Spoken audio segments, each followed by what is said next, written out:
yaa ngi yëg ni chaque mois tu es au courant que chaque mois le ministre ou bien le ministère day communiquer sur le pétrole ak xaalis bi yëpp en tant que journaliste. ah boo ma ci tenee ma jël. déet dafa am ku ni ma demal vers l'information. quelle information na ko yónnee. demal vers l'information mën da wax dëgg yàlla bu dee chaque mois le ministère du pétrole mi ngi communiquer aux Sénégalais di leen wax fu pétrole bi ne. fu xaalis pétrole bi ne.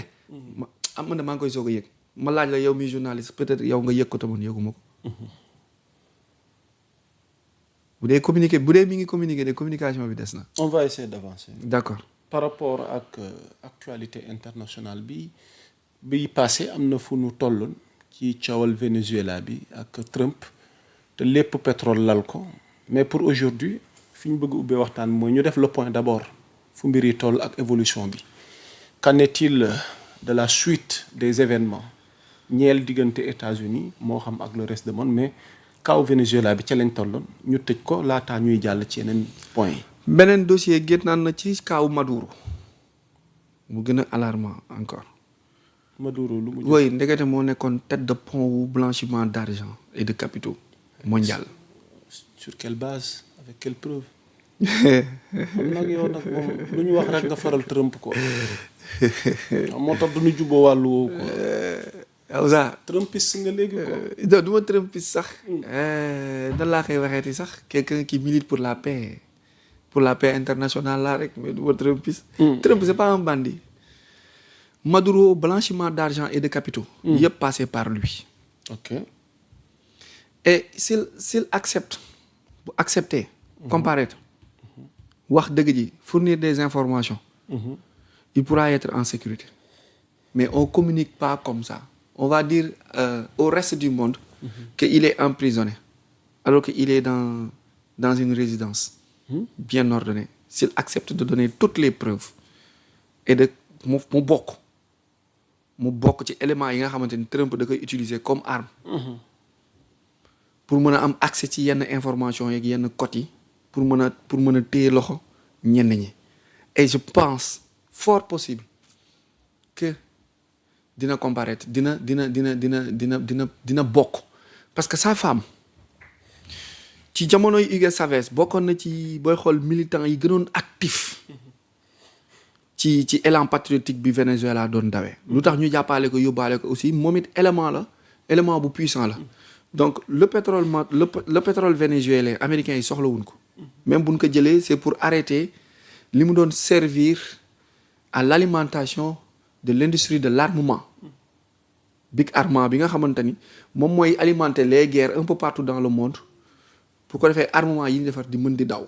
mais aussi Big Pharma bi aussi ci yenn kii mais au-delà de ça dañuy jël danoo asphyxier woon le capital économique mondial. j'ai l'habitude de dire que Trump va dédollariser le dollar va faire chuter le dollar américain bi nga xamante ni presque daanu na. est-ce que xam nga yaa Moussa pièce moo gën a cher billet. waaw defar benn dërëm 5 francs wala juróomi dërëm moo gën a metti defar 10 000. defar benn pièce xaalis xam nga xaalis la c'est de l'argent. moo gën a compliqué nga defar benn papier. imprimerie booy tirer def ci photocopie multiplier ko découper ko def ci ay caisse. qu'est-ce qui garantit l'argent au juste.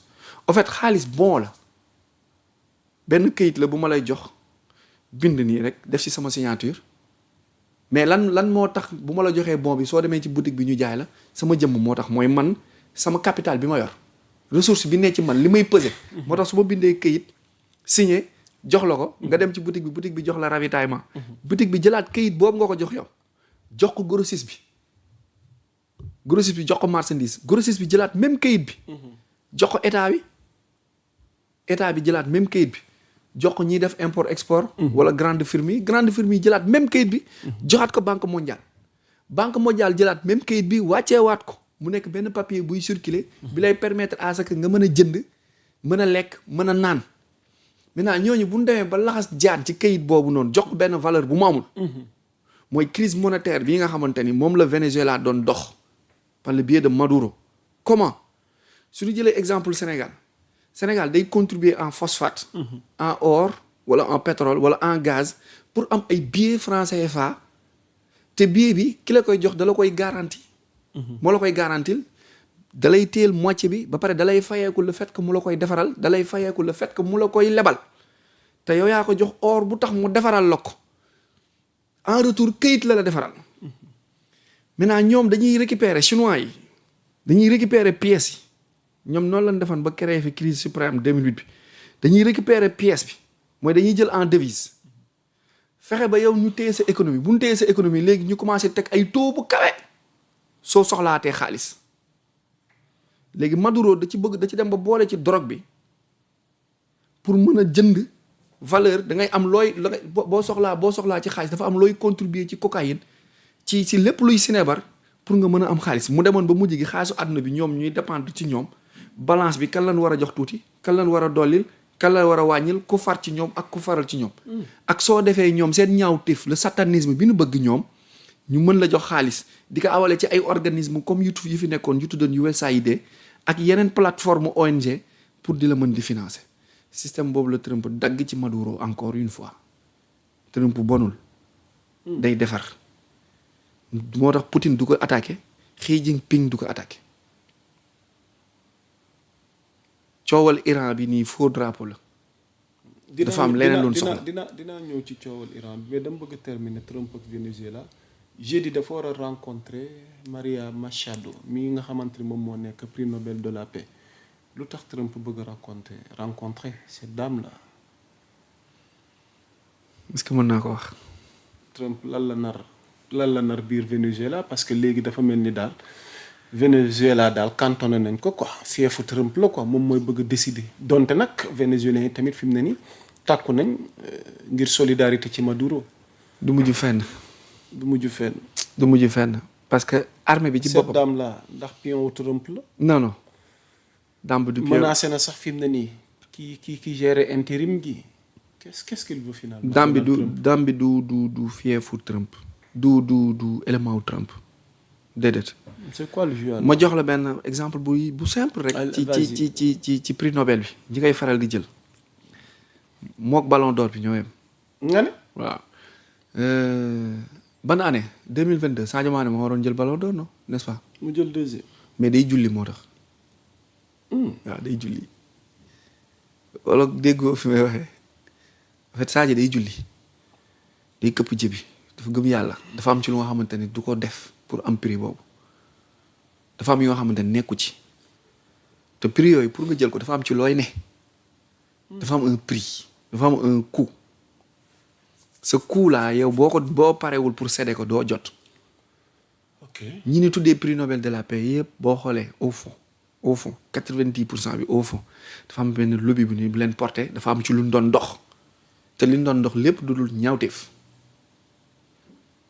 donc kiif bari ko y a de ces trophées internationaux y a de ces prix internationaux y a de ces reconnaissances internationales nit ku ko jël nit ku ko jox takkal la ko rek étoile boobu médaille boobu bu la xasee ba tappal la ko fii dama koy gis ci sunu chef d'état yi ci ay étoile ci ay biddéew ci ay pins yu nga xamante ni ça dit long. ça dit long parfois nit bu ko takkee damay tiit. ok waaw ñooy faral taal di jël yenn ñi. donc moom prix Nobel bu ñëwee day rendre compte li mu doon def ci biti di ko wane comme lu baax. alors que au fond vecteur la woon pour trafic d'organes ak trafic d'enfants il sera reçu par Trump. Okay. mais l'armée vénézuélienne moo contribué à ce que ñu jàpp Maduro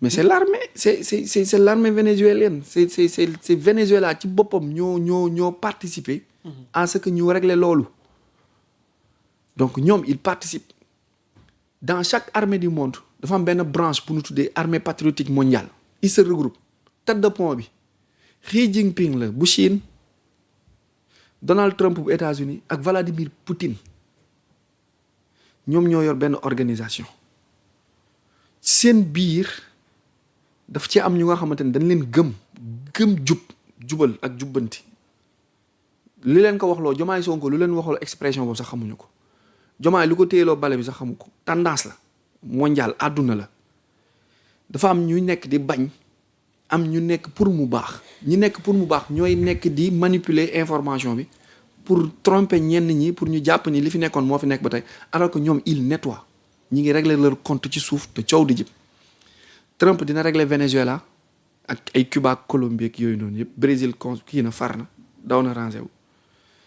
Poutine dina régler Ukraine ak l'Europe de l'Est bi yëpp ak temps yooyu dëkk yooyu sant temps Kazakhstan Kyrgyzstan temps yëpp Trump dina leen Poutine dina leen régler mais Xi Jinping bu Chine dina régler Taïwan ku ne da nga am benn élément bu la tegaloon sa wet mu nekk sa frontière di jouer rôle tampon di jouer rôle pour lépp luy ñaawteef ñu wéeru ci moom pour mu jege la kenn ku nekk essayé nañ ko ak Cuba réussirul essayé nañ ko ak Mexique mu defal leen mur ñu wéeru ci Venezuela Trump réglé na problème Venezuela Poutine réglé na problème Ukraine Xi Jinping réglé na problème Taïwan dëkk yooyu mën a limal mooy bastion ak base franc-maçonnerie Illuminati yi gën a mag ci àdduna bi donc ils sont en train de nettoyer et de régler aussi le problème financier bi nga xamante ni ak le problème économique bi nga xamante ni ay lobby fi nekkoon rek tey xaalis àdduna bi te xaalis du dara lu dul kayit bu am signature mu bëgg ñoo jafe bëgg noo tën nii rek nga koy wër doo ko gis